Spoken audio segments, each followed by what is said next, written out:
Come on in, everybody, and welcome to my review of Married at First Sight, season 15, episode 9.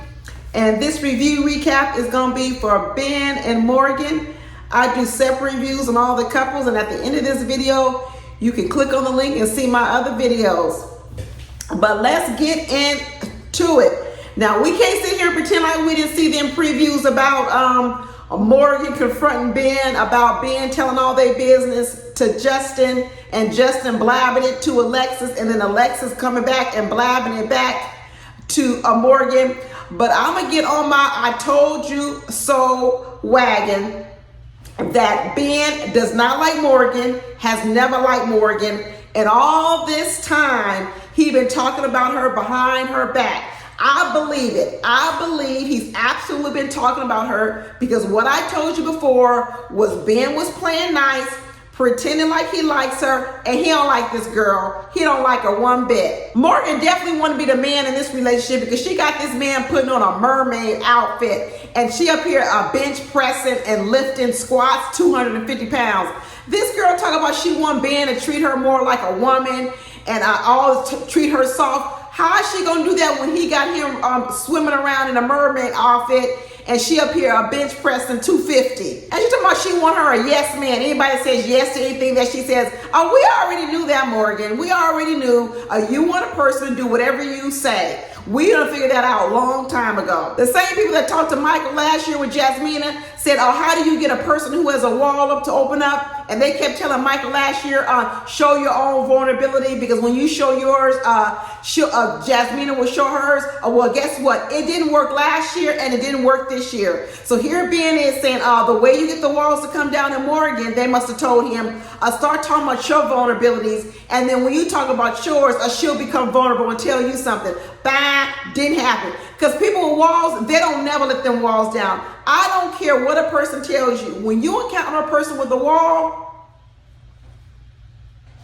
walk away. Ben's up there and assumed all that responsibility about, I was putting it on you, because it's really more about, me never living up to my father's expectations and me doing what my daddy wanted to do. And I told you, you got daddy issues, and I probably got daddy issues too.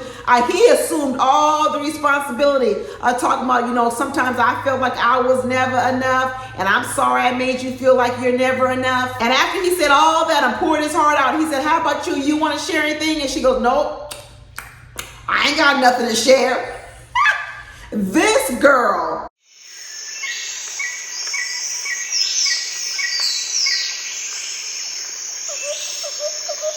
She was sitting here like she the expert in terms of getting over when you don't think you're enough. But you know how I know she ain't gotten over it? All that stuff she talked about with her own daddy. How she said that she hadn't gotten over her daddy saying she wasn't enough. And he said, how'd you deal with it? And she goes, I just blocked him out my life. Girl, you ain't healed. You are not healed.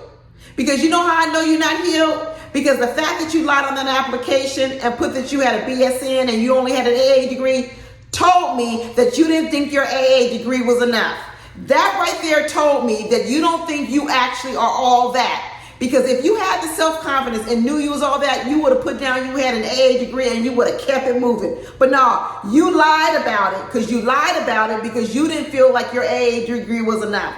And then when you sat up there and you talked to Ben, and Ben told you he had a bachelor's degree and a master's degree, you had to admit the truth that you really didn't have no bachelor's degree. And that's how you got caught in your lie. So stop trying to say like you all healed, and all of a sudden now you don't care what people think. You do care, and that's why you lie. Because nobody lies about having something they don't have unless they're concerned about what other people think about. Ben did all that work preparing that Korean barbecue. He even bought some premium meats. You know he paid a penny for that. Because meat is high these days. Everything is high. Inflation done hit the grocery store. And let me tell you, he did all that work to try to get Morgan to open up and show some vulnerability. And what did she show? She showed absolutely nothing.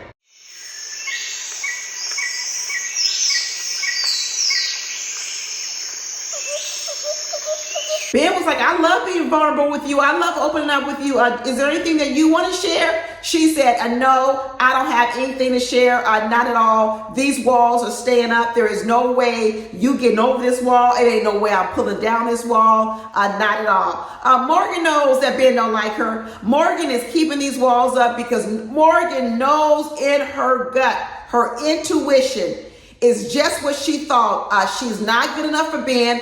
Ben don't like her. And there's not going to be too much she can do to really attract Ben. She knows it. Morgan says, why do I need to take these walls down? I know what I know. And guess what, Morgan? I know it too. Ben, keep your little stories to yourself, your emotional stories, because it's not going to penetrate Morgan. It's not going to help one bit. She'll sit there and listen to you, and she won't shed a tear. She won't shed a tear no matter how sad your story gets. She won't shed a tear.